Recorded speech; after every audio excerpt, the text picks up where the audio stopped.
All right, we are back with the Tom and the Wolverine MMA show. I'm the Wolverine. That's Tom. We do have split screen tonight. This is our first time attempting this, so hopefully we don't get too many glitches. There's already a few little video glitches, but as long as we've got good audio, I think we're okay.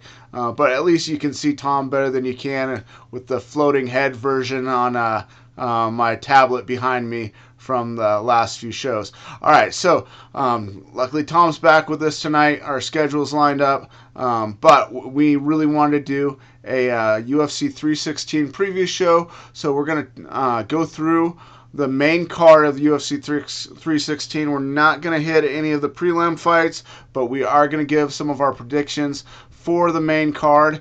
So I'm going to pop that card up right now on the screen. That's not the way I wanted to do it. There we go. All right, so we've got the whole main card in front of us. We're going to go from the bottom of the main card with Vicente Luque and Kevin Holland. I'm going to start first. I'm going to give my opinion, and then I'm going to shoot it over to Tom. So that's the first fight of the night: Vicente Luque versus Kevin Holland.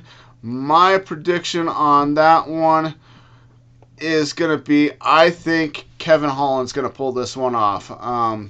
It's a tough fight. No matter who wins, it's going to be a really good fight. I don't see either guy necessarily getting a finish. I'm going to probably go Kevin Holland by decision. Kevin Holland's fought everybody in two different weight classes. The guy fights constantly. I just feel like coming off his last win over Gunnar Nelson, I feel like Holland, with his reach advantage, they're both really well-rounded fighters. With his reach advantage, I mean, it's a super close fight. I like Kevin Holland better. That's basically it. He's a funny guy. I like his skills. I like his style and the way he fights. That reach advantage, I think, is going to play some key in this fight. He seems to do better at 170 than he does at 185 for sure. It's probably the weight class he's always belonged in. So yeah, I'm going with Holland. Close fight, but definitely going with Holland. What would you say on that one, Tom?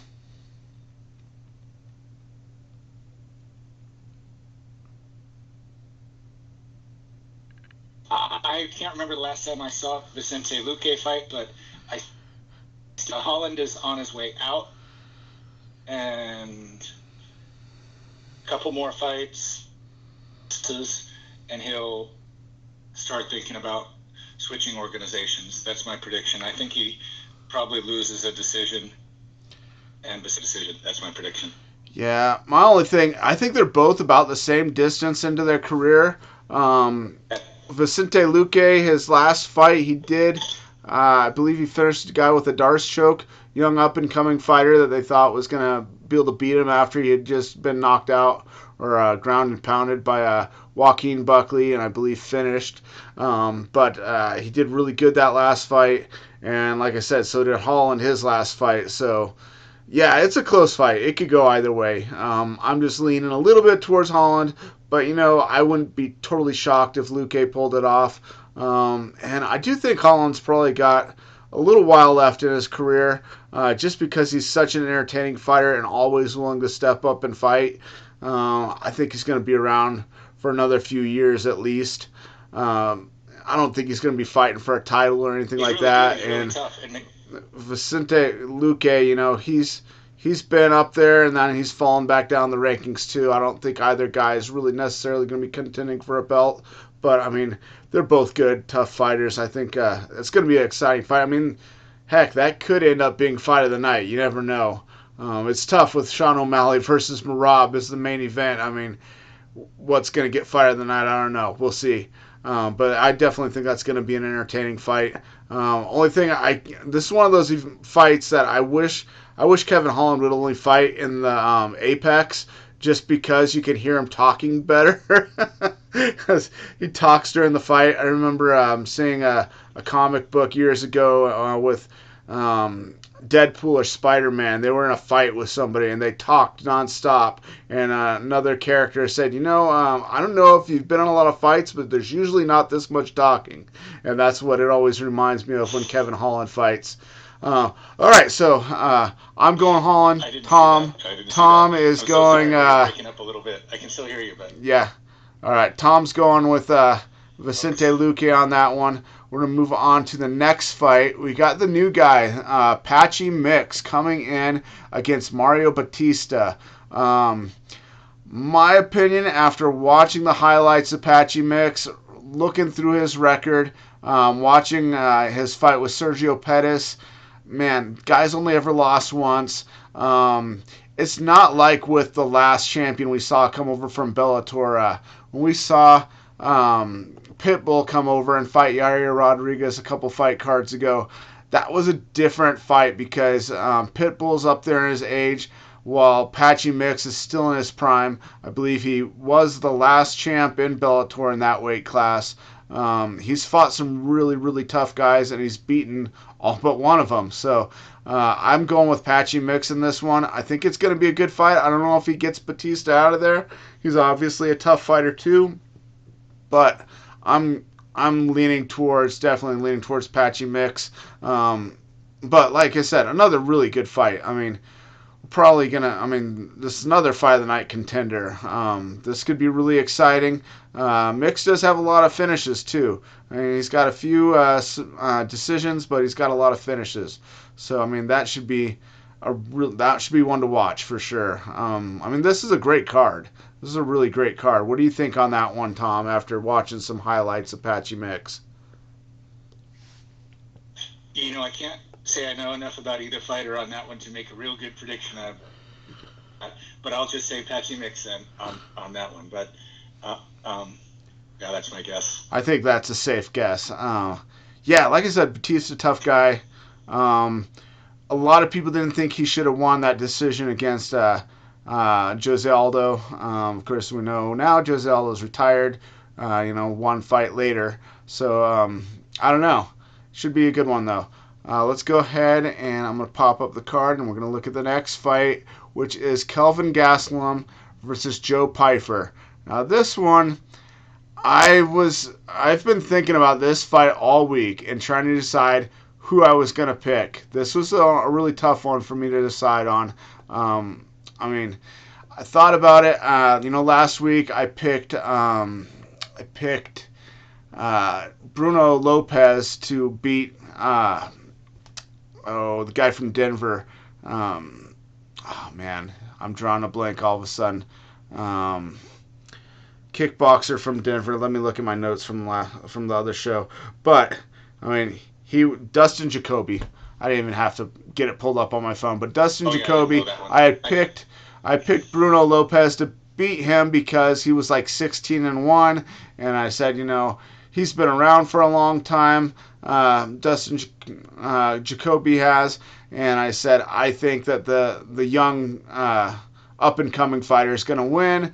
And Dustin Jacoby went and proved me wrong, which I said, I was hoping he'd prove me wrong because I'm a big fan of his. I was kind of feeling very similar about this fight with Kelvin Gastelum because, yes, the guy's been around for a long time. I really like his skill set. I mean, he's a wrestler who can strike, who's trained, I believe, some 10th Planet Jiu-Jitsu over the years. He's just really well-rounded. And here we go. I'm going with Joe Pyfer. I'm going with the young up-and-coming fighter because of the history of Kelvin Gastelum. He has a history of missing weight in 2 different weight classes. He's up in the heavier one, but he's missed weight in that one too. Also, he has not put together back-to-back wins since he beat Michael Bisping and Jacare Souza, and both those guys have been retired for quite a few years. He's won 1 fight, lost a fight, won a fight, lost a fight. I think he lost 2 or 3 in a row at one point. Man, I just feel like as much as I like Gastelum and his style, I went back and watched some of Joe Pyfer's fights and his highlights. That dude's got some major punching power. He's a really good wrestler. I've got to go with Joe Pyfer in this one after, reviewing my decision on that one. I was going to go Gastelum, and after watching those, I'm like, no, I'm going Joe Pyfer. I think that's a safe bet to go with Joe. I was listening to him on the Bisping, believe me, our Believe You Me podcast earlier in the week, and that guy's just a tough dude, man. I definitely feel like he's going to win this fight after thinking about it a bunch. You got an opinion one way or another on those two guys, Tom?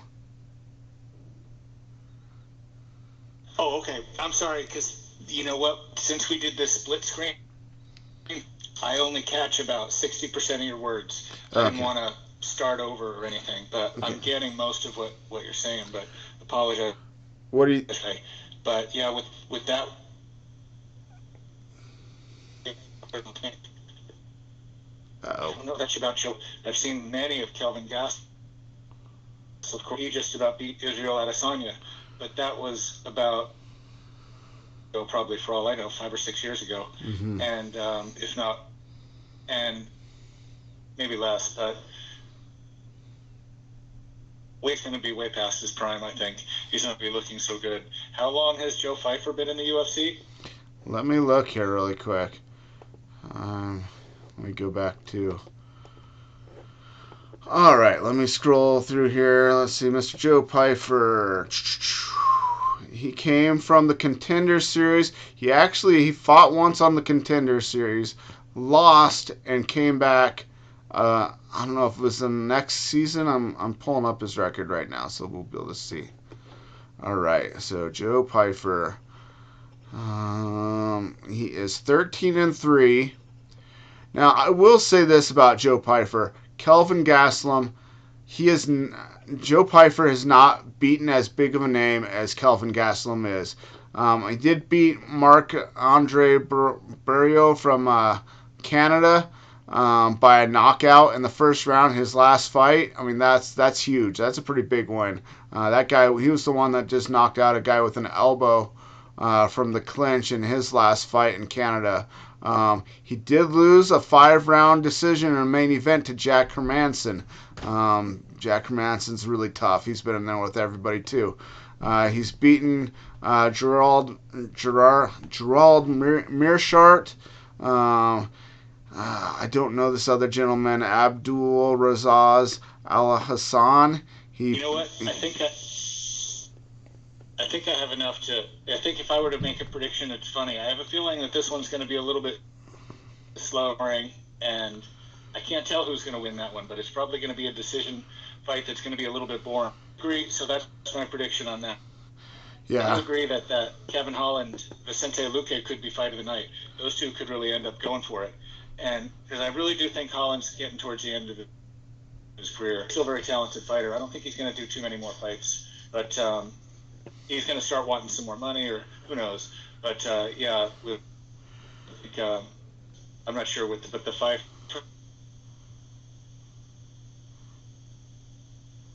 in a main event I'm looking forward to. Yeah, Pyfer has been in the UFC since July of 2022. Just so you know. I don't know if you caught that. All right, so let's go.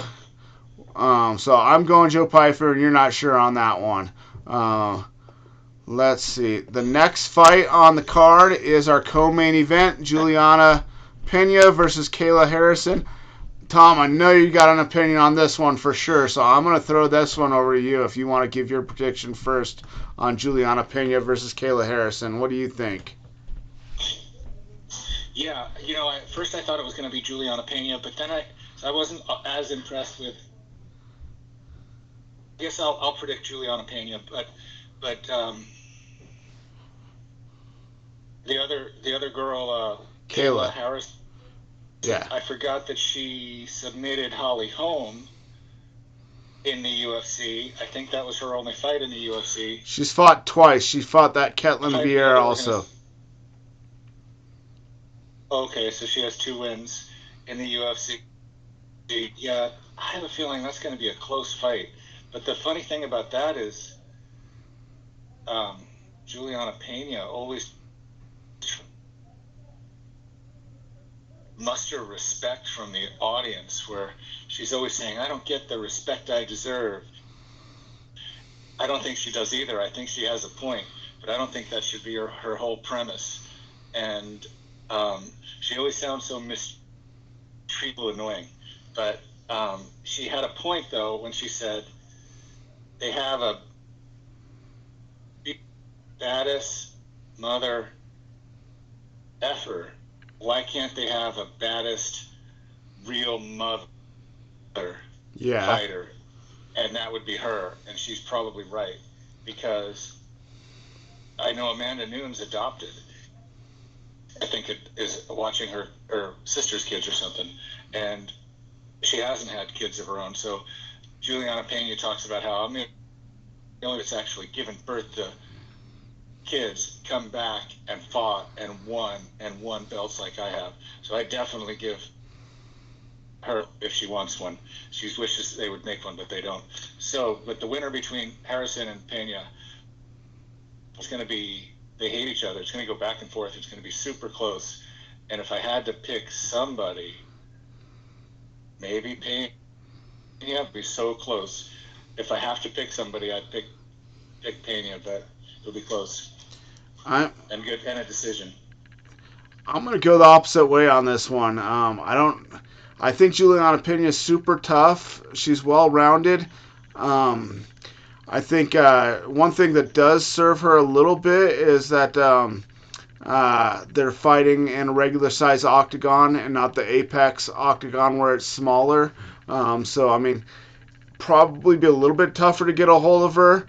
But also, I mean, I don't remember ever seeing Juliana Pena with like some crazy movement skills and being able to avoid people and get out of their way and sidestep and all that. So, man, I just don't see any way that Kayla Harrison doesn't get a hold of her. Let's go ahead. I'm going to pull up. I saved these. The odds for this fight. Let me go back in my pictures here really quick. Nope, not that. Okay, so we've got the -8 or the -800 favorite for Kayla Harrison, plus 550 underdog for Juliana Pena. I mean, that's I believe that's the biggest betting line in the whole event. Kayla Harrison's a huge favorite. For Kayla Harrison. Oh, Harrison's the favorite. She's the favorite. I'm gonna move on here. I've got this other picture pulled up, Tom. I know you can't see it. I'm gonna read this. This was the UFC midweek check-in weight for the bantamweights on this card. Sean O'Malley weighed 149.8 pounds. Merab weighed exactly 149 pounds. This is like on Wednesday. Mario Batista weighed 150 pounds. Patchy Mix weighed 149.5. Kayla Harrison weighed 151.8 pounds. She weighed more than any of the bantamweight men that are fighting on this card. So that's a pretty crazy statistic. And then she did, in fact, make weight. I have a picture on the screen right now. Oh, I don't have... Oh, crap. I didn't have my thing open. Let me go back so the audience can see this. I'm talking about it, but nobody can see it. Not just you, Tom. So there's the odds. I'm going through these pictures again. Here's those weights so you can look at them. I mean, that's crazy that she is able to cut that much weight. Then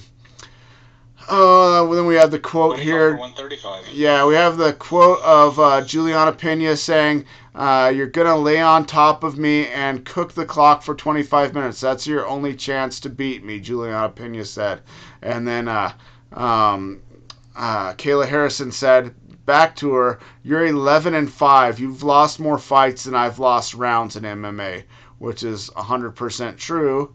If you look at her previous fights, I think she may have lost 3 rounds. I don't remember if that was a 5-round or a 3-round fight. That the one fight she did lose in the PFL. And then she did make the 135 pounds. I have the picture here. It shows top and bottom here. It shows 9 a.m. how just drawn out she looked making that weight. 135 pounds even. And then at 5 p.m. in the evening, when they did the ceremonial weigh-ins, she's just back to looking like the same, just absolutely jacked, muscular, crazy muscular woman that she is. Pretty impressive that she's able to get down to that weight. And I mean, this picture, I'm guessing she's back up over 150 pounds. So that brings in the whole conversation from the press conference where Juliana was calling her a weight bully. And of course, she's been accusing her for a while now of being on performance enhancing drugs. My thing is, she's been tested for years. Even in the Olympics, she's never tested positive. The woman is she's a phenom. I mean, she's a freak of nature. She's so strong. And putting her next to another 135 pound male fighter and looking at how much more muscular she is than them is just insane to see. The whole weight bully conversation, if the UFC had a 145 pound weight division and she came over to the UFC, skipped that division and dropped down to 135 to challenge for the belt, then yes, you could call her a weight bully. The UFC doesn't have a 145 pound women's division. We talked about this a couple shows ago. I think I talked about it on my solo show last time because we had that one fight on the last card where the girls moved up and fought at 145 even though it wasn't even a weight class that the UFC even promotes anymore. So, I mean, if the UFC had a 145 pound weight class, I'm sure Kayla Harrison would be fighting in it. If we do see Amanda Nunes come back, they could bring back that 145 pound weight class. Maybe she tries to be champ. Who knows? We'll see. But I don't think there's any need to call her a weight bully. I mean, if she wanted to fight in the UFC, that's the only division she could fight in. And I mean, the fact that she has the discipline to be able to get down to that weight as big and strong as she is just crazy. I'm super impressed with her discipline to be able to do that because, I mean, there's not a lot of guys that could be her size muscular and make that weight. Anything else you want to say about that fight, Tom? Like I said, I think Juliana Pena is really tough. She's really well-rounded, but I just don't see Kayla Harrison not being able to get a hold of her. Also, one other thing I'm going to throw out there is Pena's had a hard time against southpaws. I know she didn't know in that last fight with Amanda Nunes that Nunes was going to come out and fight southpaw, but I mean, we've seen her lose to Nunes when Nunes was primarily fighting southpaw. We saw her lose to Valentina Shevchenko, who is also left-handed. Of course, she knows going in that Kayla Harrison is a southpaw, so she does have that to her advantage. And like I said, she's got the bigger cage. But are we going to see her moving around that cage and using every bit of that cage and staying off the fence? I don't know. I don't think she can keep from ending up in a clinch, and I don't think she can keep her from taking her down. Ooh, my whole screen wigged out for a second there, but it came right back. So we're everything going good on your end, Tom? Anything else you want to add as far as that fight? All right, then let's go on to our main event here. All right, the main event, of course, is Merab versus Sean O'Malley. Let's see if I can pronounce Merab's last name right. Dvalishvili. Does that sound right to you, Tom? Dvalishvili. Okay. I'm glad we're both getting that pretty close. There's Chael Sonnen would totally butcher it. I think he butchers people's names on purpose sometimes. But probably. Do you want me to go first on this one, Tom, or you want to give your prediction first? What do you think? It doesn't matter. You can go first. Okay, I'm going with Merab. I think, yes, we know that Sean O'Malley had the hip problem going into the first fight. They said he wasn't able to train any wrestling. But we just saw with Alex Pereira in his last fight with Ankalaev where he trained his takedown defense. His takedown defense was amazing. But it took away, number one, it's going to take away from your training of your striking. Yes, you've been striking your whole life. But when you take and you have to spend so much time training on your counter wrestling, it takes away from your time to train your striking. And then we also see, you get in the cage and now you're preoccupied with defending the takedown and you're not going for your big strikes. And I think, yes, Sean O'Malley was probably able to train a lot more wrestling for this fight. But is it really going to make a difference against a guy like Merab who can go out there and fight a gold medalist like Henry Cejudo and pick him up in the air and carry him across the octagon and slam him? I don't think it matters how much wrestling training Sean O'Malley did. I don't think he's going to be able to stop the takedowns, and I think he's going to be preoccupied with stopping the takedowns. And Merab is probably going to do better on his feet in this fight than he did in the first fight. He's probably going to land more strikes, and I think he's still going to take O'Malley down over and over and over again. What do you think, Tom? Yeah, probably the first one. I think rematches go almost identical to the first fight, right? They almost always do that. And Sean O'Malley again, easily with the takedowns. The only concern I had is if he really broke his toe 2 weeks, that's really serious. But Merab's just a different animal, I guess, and he could break his toe and it doesn't affect him in a fight. That'd be crazy. But his toe, and that was 2 weeks out, and he's a grappler, and he has to push off that leg the whole time. And now we're compromised. But I still would say Merab, just like last time, practically another 55 rounds. Probably doesn't finish O'Malley just like the first one. Decision, wins 4 or 5 rounds, and it goes just like the first one, even though O'Malley's supposedly in better shape. All right, so we're pretty much in agreement on that one. All right, so we got through that pretty quick. Anything else you want to say about this card? What fight are you most excited for on that main card?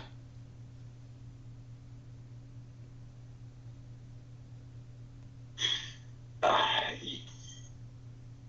don't know. Let me think. Maybe the Vicente Luque Kevin, or maybe the girl fight, I guess. So yeah, girls hate each other. That's kind of funny, and I do like Juliana Pena. I think but I think the main event will be just like the first one. It's kind of O'Malley shouldn't have got all at that belt. That's crazy. They give him. He was schooled the first one. Corey Sandhagen should really be in there. Everybody that follows MMA knows that no way O'Malley deserves a second rematch. He shouldn't be in there. And if he gets it, it's an absolute gift. And that's classic Dana White privilege, if anything. No way O'Malley deserves a rematch. He got lucky to be in there in the first place. He didn't even deserve the favorable opposition in the first place, but he did beat Peter Yan to get the belt. That was a controversial decision too, though. His whole thing. True, but that made it legit. That was close enough to O'Malley. But then Merab just walks through everybody. When